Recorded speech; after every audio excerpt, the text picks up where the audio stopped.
Hallo zusammen und schön, dass ihr wieder eingeschaltet habt zu meiner Interview-Reihe hier auf YouTube und zu einer besonderen Ausgabe, Episode Nummer 10 und auf Englisch diesmal, aber mit deutschen Untertiteln.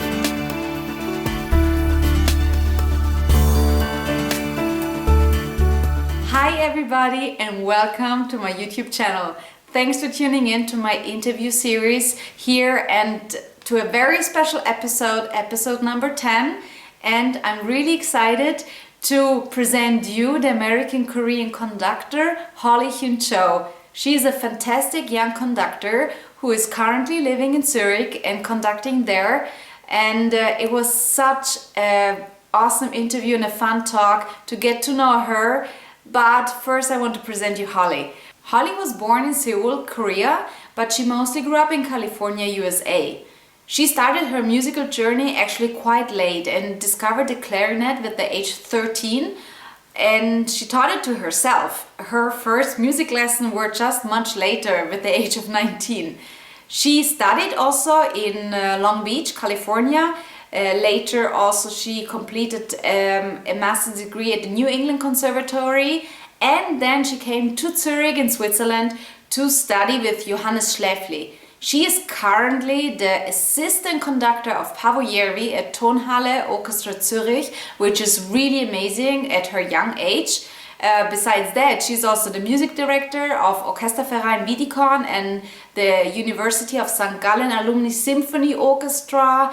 She already received so many prizes and awards, and she holds also a conducting fellowship in the German Music Council's Dirigentin Forum.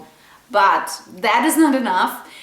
Besides her conducting career, she is also teaching. She is teaching beginning conducting courses at the Züricher Hochschule and as well the pre-college students. And yeah, in this interview I asked her what her practicing looks like, her musical journey, and tune in, and she gave so many good advice. Let's start.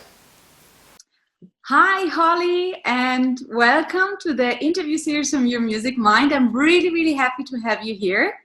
Thank you so much. I'm also excited to speak with you today. It's such an honor to have you for the 10th episode here. It's the first of English episode, but you're also the first conductor. And Woo! I know that many students are so curious to find out, is a conductor actually studying? And how are you studying? So I'm really thankful for the time that you're taking. And I want to start though a bit with your story first, that the people also can get to know you. So I read that you started to play the clarinet first, but actually quite late with 13. And so you started not as an early child with the music education. Did you still know how to practice when you were a young girl, or how was that for you? I picked up the clarinet on my own. Our church at the time, they were trying to gather musicians to create like a Christmas orchestra. So I tried to learn an instrument to join the group. And I bought the clarinet. I still remember going to the music store with my aunt, and we picked out a book that said like how to teach yourself to play the clarinet. And it came with a CD, and every day for 2 hours, I would just follow the book. So I probably had a lot of bad practicing techniques or bad habits, just because I didn't have an instructor with me. But I somehow managed to be good enough to make to the orchestra, and then soon after I had to move to Germany, and I had to move to Georgia. Georgia in the States, and there I had one of the best music teachers I've ever had. I still remember his name, Terry Shores, if you're watching. No, I have no idea where he is, how he's doing, but I was very inspired by him. Yeah. And what did he teach you about practicing? It's so long ago when I was 13, and I can't quite remember, but I do remember we had a group of 8th graders. I was in 8th grade at that time in Georgia, and every day at 7 or 6:45 or something, like super early, we would all show up in the band room and just play through the pieces that were going to be rehearsed that day. So we always had chamber music, sectionals, but chamber music together. And that became like a tradition for us. That sounds amazing. So you actually started playing and the instrument and discovering music in a group, like playing together. Yes, yes. Was that also then that thing that pushed you to discover conducting, or how did you discover then conducting for yourself? So from there, I moved to California, where I spent most of my time in the States. And there in the high school system, they had a marching band program. And in Southern California, especially, the marching band culture is really big. So within a marching band, there's a student conductor, which we call a drum major. Mm-hmm. And for 2 years in high school, I was the drum major conducting the marching band. So there I learned the basics of conducting. Okay. And also a lot about leadership, because I had to deal with 120 other high school students. They were the same age as you? Yeah, between 14, 15 to 18. Wow. So you had to lead them by yourself. Okay. We were two drum majors. And of course, we had our band director who was overseeing everything. But in the rehearsal process, we did a lot of, making sure everybody's, on the same page and rehearsing, efficiently. Yeah, that for sure. I can imagine this is not easy as a young person to take on this leadership role and to be in front of a group and to have also, the courage. Yeah, right. It takes a certain personality, I think.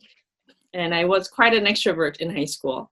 So that helped. I like people. Yeah, I like being with people. I gain energy by being with people. And I think that helps a lot. Yeah. What other steps did you took then with starting your conducting education? My first year of college, I was actually in business economics. My father at that time didn't support me to pursue music.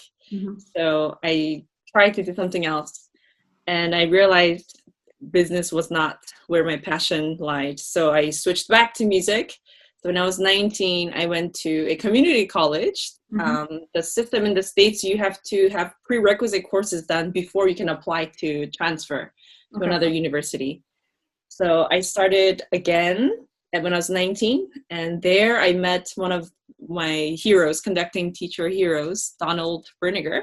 Mm-hmm. And I took his conducting seminar courses. And I invited him to a concert where I was conducting a clarinet choir. And we were about 10, 12 clarinet players, all the way from the piccolo clarinet all the way down to the contrabass, contralto clarinet. And we played like American in Paris, like Egmont arrangements and interesting. Music. Yeah. And he was very encouraging. And then from there, I transferred to Cal State Long Beach in Long Beach, California. And there I took as many conducting courses as I could. So ranging from choral conducting to basic conducting, orchestral conducting, and also the master's conducting. And then there was a competition at the school, university conducting competition for undergraduate students. And there I won the competition. So I had my first chance to conduct a full orchestra. And the piece I still remember is Beethoven's Coriolan Overture. Oh, wow. Amazing. Okay, but so you mentioned a few different conducting classes. That means that there are different styles of conducting or different techniques, or how would you explain that? Unlike a violin, where there's a huge long history of pedagogy and different, Russian school of teaching and Suzuki method and this method, and there's already a very set way of teaching violin. Conducting is much, much younger. When it comes to having it taught to someone else. Mm-hmm. So it really depends on the teacher, how they see conducting, how they think it should be taught. And every teacher has a different philosophy about how to go about passing on their wisdom when it comes to conducting technique. So it depends on the teacher. And so I personally try to take as many different courses from different teachers so I can try to understand from different point of views how they see conducting. And in between, like in the summers, I would take master classes. And I realized over time that there are certain principles that most teachers agree with. Okay. And those things I try to hold on to the more than individualistic opinions. Yes. So you kind of, from everything, you took what you needed and put it your own version together. Mm-hmm. Yeah. It did most to you. Okay. Right. Yeah. But how is the conductor practicing? Sorry for asking me this, but I know that many students are curious to know, like, what did you study like day to day in the university, in the college, and what are you practicing now? The system in USA to become a conductor is slightly different than Europe or Latin America or Asian countries. There is no bachelor's degree for conducting, except for maybe 10 universities in the whole, United States. Mm-hmm. So most conductors who want to become a professional conductor, they have to study their main instrument as the Hauptfach first for the undergraduate diploma. And it's recommended that you also do music education degree, because there you learn how to play every instrument, just the basics, and enough to teach another younger students. So you learn how to become kind of a well-diverse musician, well-rounded musician. And of course, there's the Gehört training, theory, music history, music analysis classes, introduction to psychology you take for when you do the education degree. And I really enjoyed those classes as well, because I think there's so much psychology involved in conducting, especially in rehearsals. But going back to your question about how do we practice, now at my level where I have finished my undergraduate degree and now I'm working on my third master's degree, I don't practice as much as I used to things like theory or Gehört training, because I feel I've built my foundation. Okay. So nowadays it's a lot about score analysis, and of course theory and Gehört training is part of that, but you do it with the pieces and not as a separate stepping stone. Do it like in a practical way, and you have your tools ready. So first it's about like building the tools that you need as a conductor, which is like a bit similar like the tools that a composer also needs to construct a piece, that you understand what you have in the score written, that you then know how to make it in the movements to show it. Right. And to find your own truth about the piece. It's also the same for every musician, whether you're a conductor or instrumentalist, right? You have to know what message do you want to carry out to the audience. What does this piece mean for you? And it cannot be just a copy of a famous conductor or a famous violinist. It has to be your story. How do you tell this story in your voice? And so that takes a lot of time. And I think for conductors, even longer, because we have so many lines to read, right? A score has multiple lines that we read, not necessarily this way, but we read this way, and then the next page, I know when I was teaching Orchesterleitung 1 and ZHK in Zurich Hochschule, a lot of the students who tried out conducting for the first time, they had to get used to reading the score, because it's not one voice, it's multiple voices at once you have to be able to read. So it takes much longer, I would say, than interpreting just one line. And also you're the leader on the podium, so you have to have a vision, you have to have your interpretation, and you have to have the utmost conviction about the piece, that you believe that this is the way it should be played. And to get to that place where you have this burning passion and conviction about the piece, it takes a lot of self-study time, even before you get to the orchestra. Yeah, you have to feel it inside, and you have to know 100% like what you want that the orchestra makes out of the score, then how the line should be, how the music is evolving, how intense or how soft it should be at some point. So I should mention that it's not always just based on instinctual feelings about the piece, right? It has to be based on research and music history.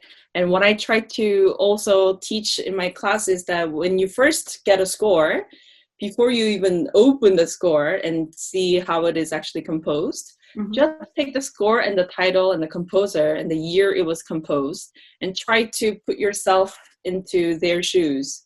like go back in time machine, you know, and if I was Mozart living in this time and I had to write this piece for who was it for? You know, was it inspired by something, someone who I met, or something that I read, a poet, a prince or duke, you know, in that time, what was the politics like around Mozart? What was my personal life like, you know? And who did I know before? Which composers could have influenced me? And who came after is also interesting to know. It's also interesting to figure out who else wrote what kind of music around that time. So there's a lot of kind of detective work you have to do to find out the context of the piece. This is actually already the answer that would have been my next question, how to start learning a new piece. But I think this is an amazing first step that applies like to instrument or conductors, to everybody who's like wants to make a deep dive into the music piece. And I find it always very interesting that these approaches always changing. When you take a piece at some point and you leave it, and like a few years later you rediscover it again, maybe you learn different stuff, you feel different about it. So it's always exciting to rediscover also old works that you know already, or you think you know, but you never actually really know them. Yeah, exactly. And for us now living in 2020, we have the luxury of Spotify and Apple Music and Adagio, all of these apps where we can listen to music by the same conductor, let's say at the beginning of his or her career, and also compared to the recent recordings of the same symphonies. And it's always, you hear so much difference. So that also tells you, you know, as a conductor, as the person matures across their life, the way they see the piece changes and, you know, matures, rather than, it's not that you find one way to do Beethoven 5 and you stick with that for the rest of your life. You know, it has to change. It will change inevitably. Yes. Talking about Spotify, do you listen to pieces before when you start to learn them, or you wait with that? Because I found out in the interviews that everybody has a different approach. Some like say, no, I listen afterwards because I want to make up my own mind about it. And some say, no, I like to rediscover different. What are you doing? I try to listen to maybe a couple of recordings at the very beginning if it's a piece that I don't know at all. Just to get a full sense of how does this feel as an audience member hearing it for the first time. Because I think that's also a different mindset to have when you approach conducting, is eventually we perform for audience members. Yes. So what would it be like for the audience to hear this for the first time? So I kind of put on my audience, you know, hats and try to listen just to a couple of recordings. And when I do pick these recordings, I'm very careful not to choose only the mainstream, only the conductors who are known for this repertoire, but also something very old or something very recent and very modern twist. I have a different approaches to the piece because I don't want to get stuck from the beginning steps of the popular version of how it's performed. Of course, there's tradition that you need to learn and to respect. And once you learn the traditions, then you can modify it according to how you see it. But I try to stay away from listening to too many recordings at the beginning so that I'm not fixed into a cookie cutter mold. Yes. As I study, I just rearranged my room during the COVID time, that I have the keyboard right above my desk. So I have two study desks. One wasn't enough because I have too many papers and too many things lying around. But in my second desk, I dedicated just for studying scores. And on that desk, I have the piano right above. So when I study and I don't necessarily hear the progressions, if I don't hear it, then I can go on the piano right above and just try to hear out the harmonies.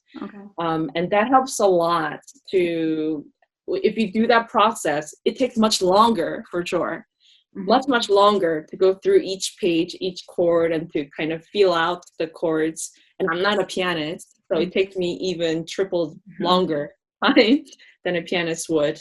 But that process made me realize how much details I can extract when I go through that process.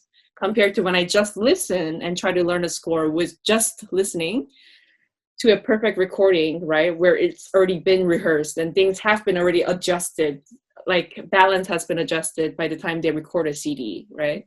Things have already been adjusted. Articulations may have been adjusted according to the conductor's taste.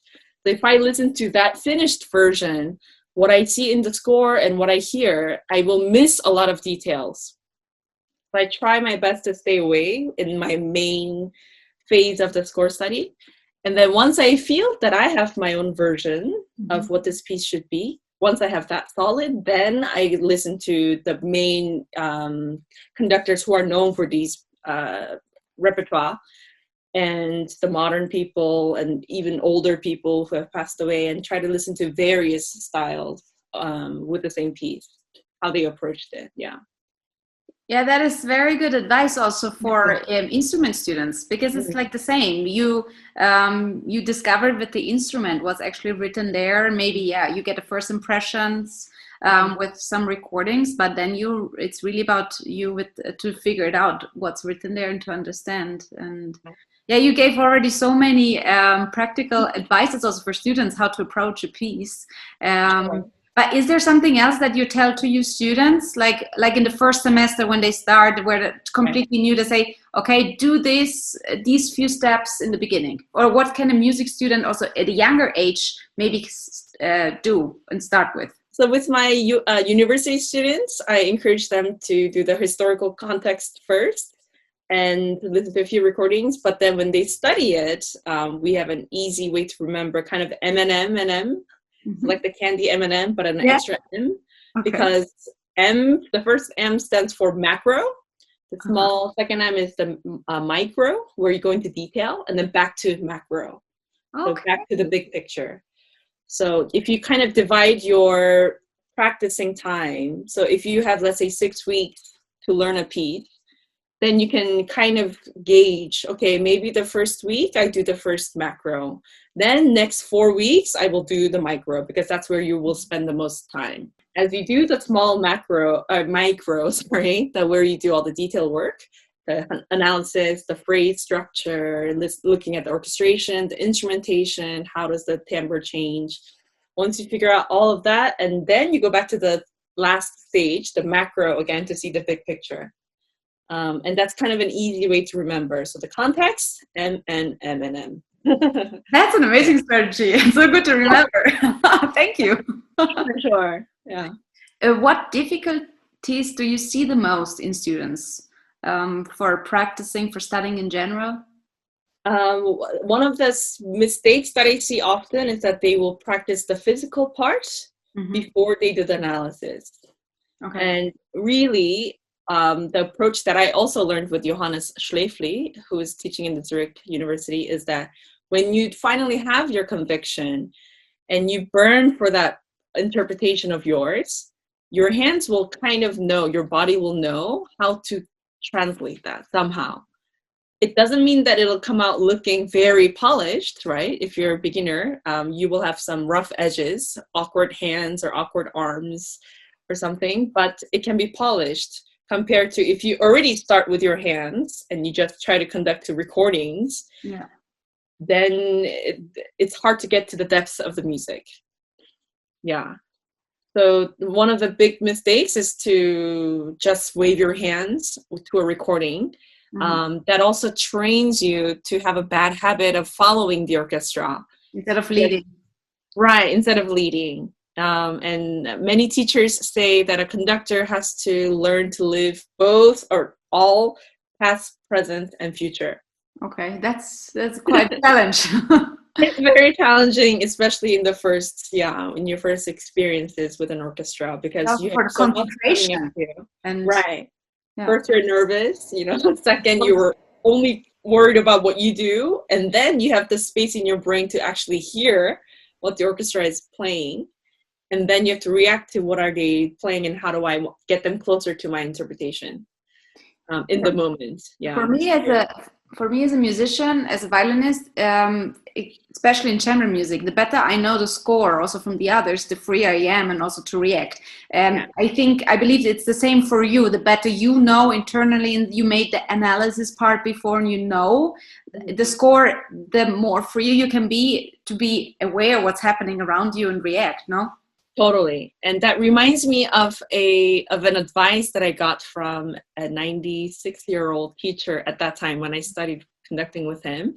His name was Joseph Gifford, and I took lessons with him when I was studying in NEC in Boston. Mm-hmm. And he used to say, for technique, this is talking about technique now, but when I used to conduct in our lessons, I would be so obsessed about, but this upbeat was not correct. I forgot to cue the horns or something. And I would obsess over the technique. And he could sense that I was kind of putting too much pressure on myself and also a lot of restrictions on my music making and creativity. Mm-hmm. So he would say, technique, you learn it because you don't have it. But once you learn it, it should give you freedom.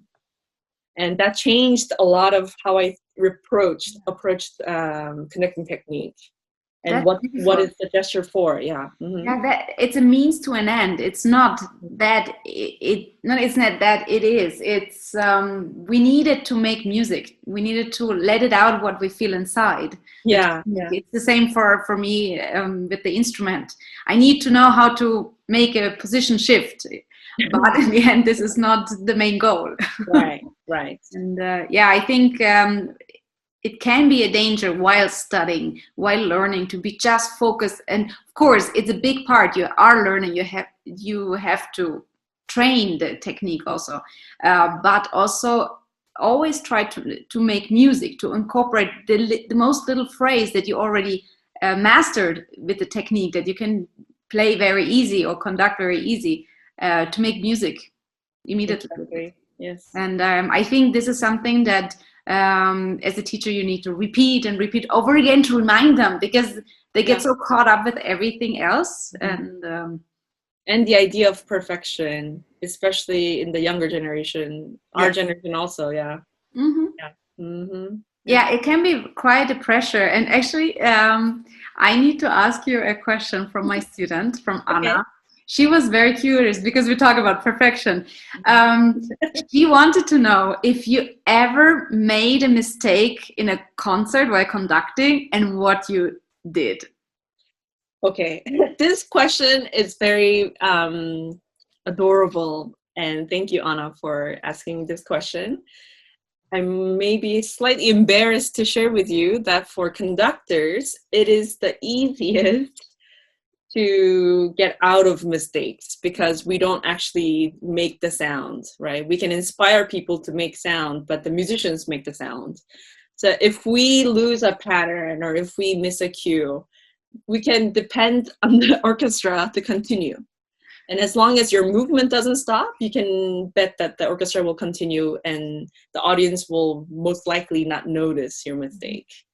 So if I have a memory slip, for example, because I do try to train myself to memorize the piece that I'm performing. Mm-hmm. Also, not just to memorize for the sake of memorizing, but because it gives me freedom, that I can hear better the orchestra when I'm on the podium without a score.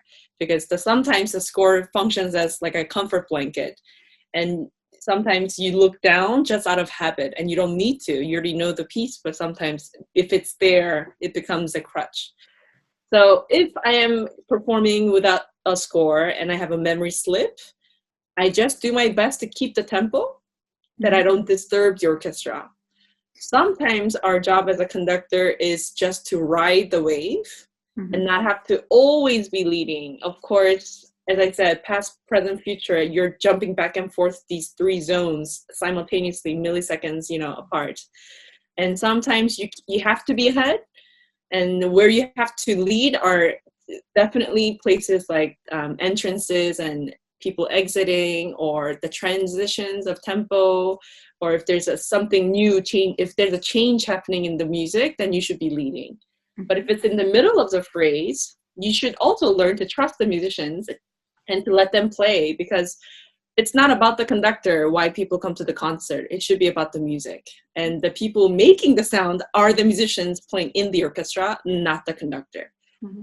So sometimes, you know, if I have a memory slip, then I kind of have to just try my best not to disturb the music making, because the train is still going, right? So somehow that's how I recover. And, you know, your brain will quickly jump back to where you need to be. Yeah. Yeah, thank you for your honesty. Sure. It really comforts the students when they hear that also professional great musicians make mistakes, and that they deal like in a positive way with it. They say, okay, I made a mistake, not so bad, I go on, or I try to make the best out of it, like to try to catch it in a moment, that it doesn't break you down on stage, because it's a tiny slip, and maybe, how you said, the people probably didn't even notice. Yeah. So it's trying to learn from mistakes while studying, and then it's a part of, we're humans, and it's thank you for dealing in like this very natural way with it. And sure, we have to remember this is just one part of life, you know. You living here, it's not about only what you do in music, and you know, I think that makes a lot of musicians narrow-minded. Mm-hmm. I shouldn't say never, I used to think music was my life. Mm-hmm. You know, when you're in high school, and I was in the marching band, and I was a huge band geek, and I used to think music is my life, music is everything. But also, another way to see it is music is part of life, and that's what I do enjoy the most in life. But there's still other things around it that can also enrich how I make music. And it's all about humanity for me now, as I get older and older. Your humanity should be flowing through the music. And if you are obsessed with perfection and you only have this kind of a narrow, laser-focused approach to technique and perfection, then your music is limited how much you can express, because you haven't had other life experiences that is supposed to help make your music even deeper. Yeah, it's the thing that unites people, that international. We don't, it's also in the orchestra, it's interesting to see there people from all the nations, and maybe they can't communicate with the words, with the language, but with music you can. And I think this is we saw also this year, it heals it. We need music.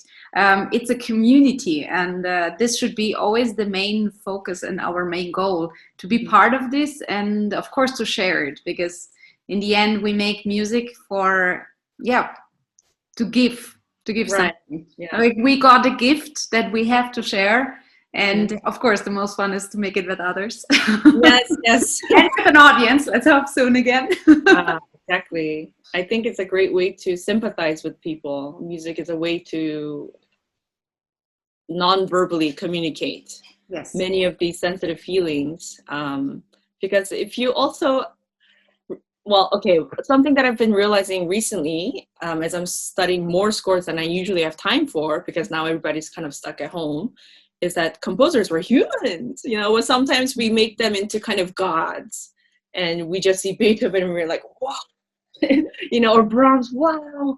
And we don't realize they were also human beings with flaws, you know, and they had addiction problems, they had suicidal issues, also mental illnesses and family issues and love issues. And to not forget that part of the composer, because we then it's easier to communicate that part of humanity, also our flaws, through our music, because that's what came, right? The music came because of all of these life experiences. That's what inspired a lot of the music, and the heartfeltness. That just popped into my head. No, I totally agree, because, and I loved what you say about communicating, and I think this is the goal that while studying you should arrive, that you know what you want to say with this. And I think we do all the studying that in the end we clearly know. It's like making a speech. You should know what you want to say. And if you don't have anything to say, quit. I'm sorry. I'm just and I think so when we get caught up with like technical issues and like, oh, it is so difficult. But okay, I like your M&M strategy. So take a step back, look at the macro. What do you want to say with this? And this is a very, very good advice. Thank you. Sure. Conducting is physically, for sure, very exhausting. Like I don't know how long you make orchestra rehearsals usually, but I remembered like in the university, we had also orchestra rehearsal for 6 hours a day, of course with break, but still, I mean, I know as a violinist, I'm tired physically. And how is it for you to motivate yourself in those days when you feel tired? Because nobody feels inspired every day, and I know that you love your job and you love being a conductor. You live being a musician, but for sure you have also days where you say, "Today I'm not in the mood," or. And how I deal with that? Yes, what are you doing in those days? I have to say I have inherited my mother's positivity. Okay. And so I'm quite positive almost all the time. And I have a lot of energy. That's good. I'm probably working too much for my own body, but I enjoy the rush. It's almost an addiction to be working in music, and I have so many things going on. But when I am tired, what do? I guess sometimes I give up the study time to sleep because I am super cranky if I don't sleep enough every day. And now as I get older, I cannot do, no sleep for 40 hours or 30 hours. I have to sleep every day. I get you. Same. It doesn't bounce back anymore. The youth is gone. Yeah.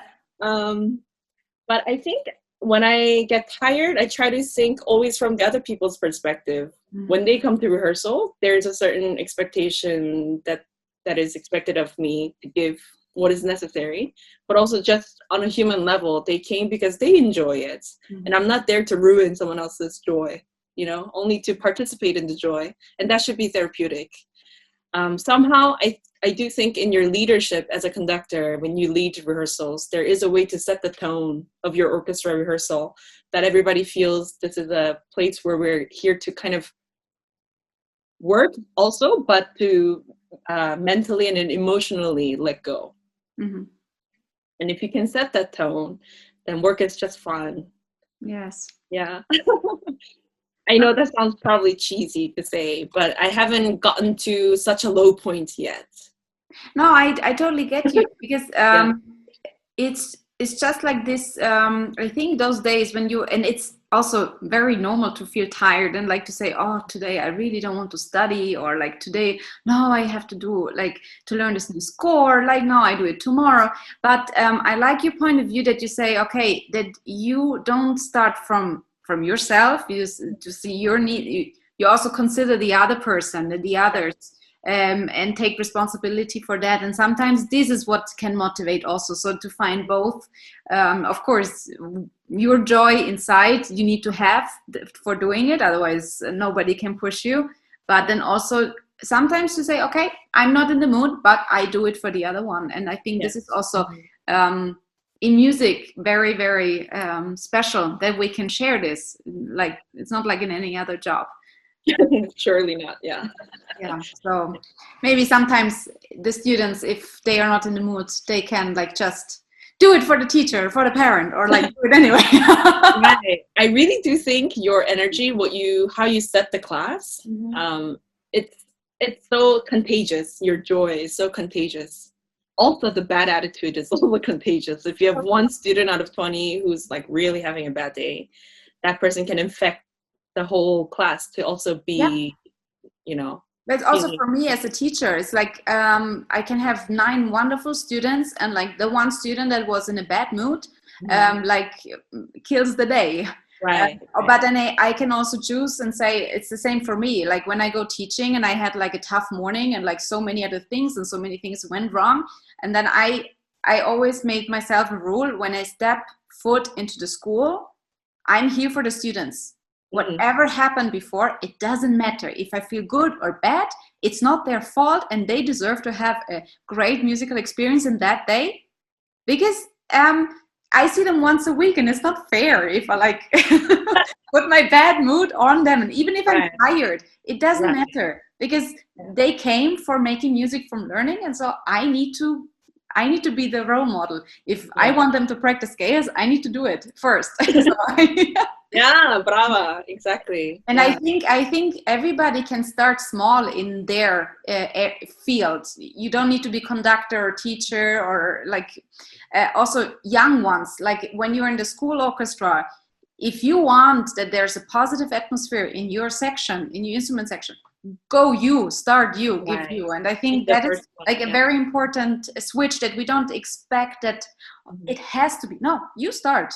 And then it will infect the other ones. Yeah. How we change our mindset, I think, really improves your quality of life in many ways. Yeah. It's always in the mind first, how you set your mindset first. Yes. Before all the physical stuff happens. But yeah, powerful. Yeah, totally. And that's why I totally agree with you, because you said before that you were so fascinated by psychology. And I know for young students it's not interesting yet, but maybe hopefully they will discover it later. But maybe like through lessons or through you can also give it like this already to the students, instill it without that they know it. But I think knowing like why you do something and what your intention is. That's why I developed also the practice diary, because there are 3 questions to fill out. Like the first question is like to pick your intention and 1 goal for the day, and that makes everything more clear. And then also to reflect afterwards how they felt, and they can also like cross off. I made with little smileys. They can also cross on like the sad smiley or the angry one, because sometimes you feel like you're frustrated, it didn't work yet. But to reflect like how you are, and exactly, not to put on a filter. You need to let the emotions come through as they come, and to be honest with your feelings.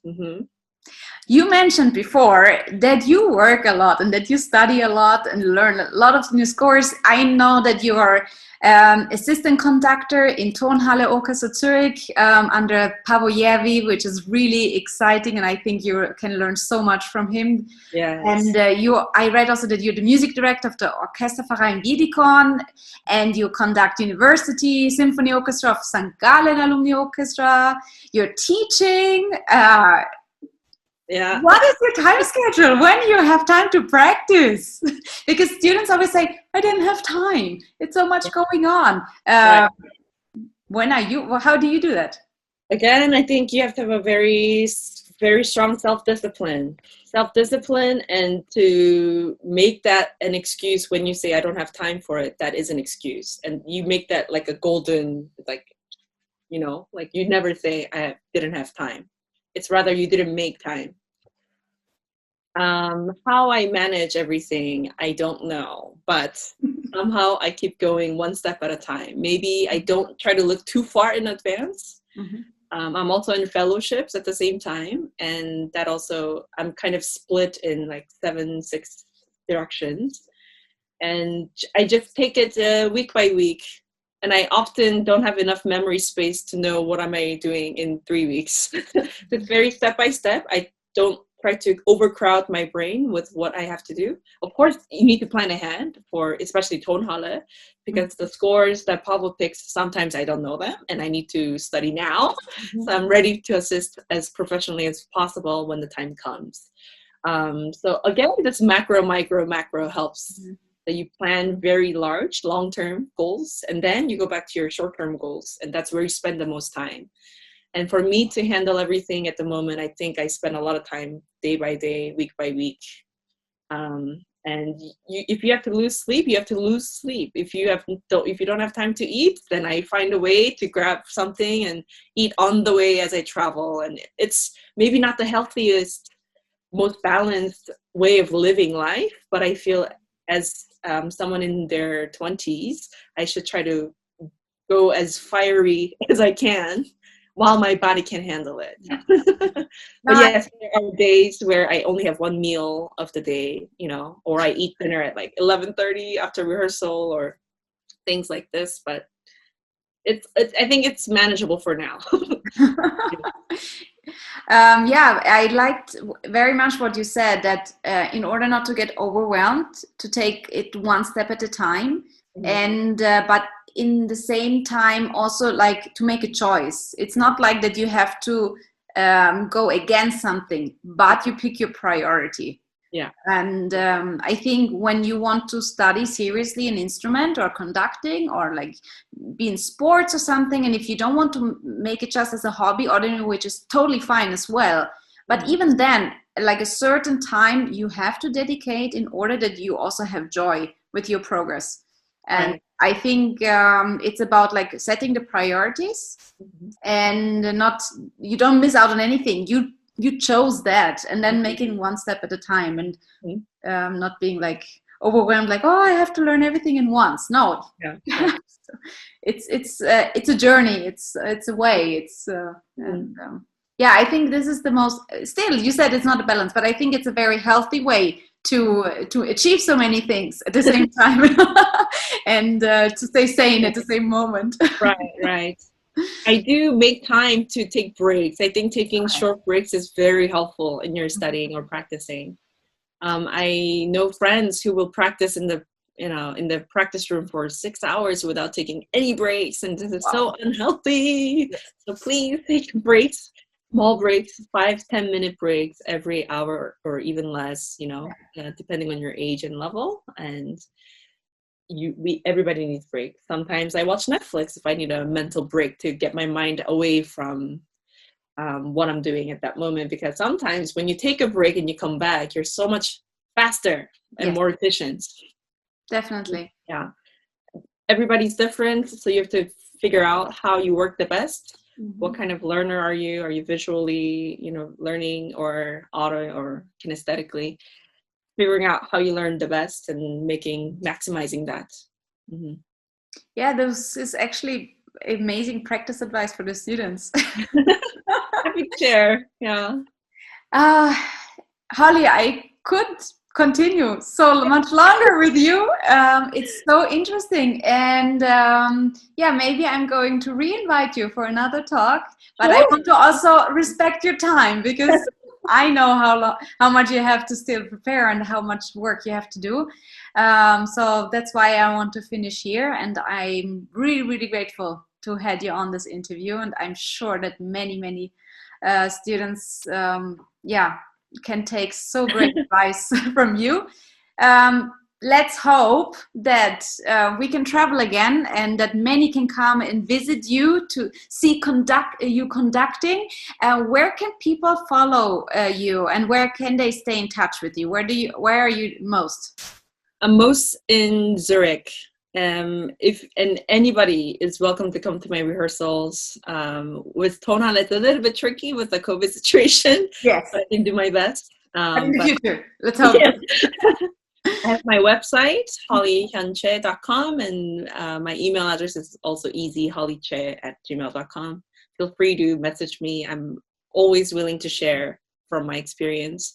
And I can say also, for your students, they're really lucky to have you, because now just talking with you for the first time for just 1 hour, I can already see that your purpose is so strong, like why you want to teach, and you yourself know exactly what the kids need.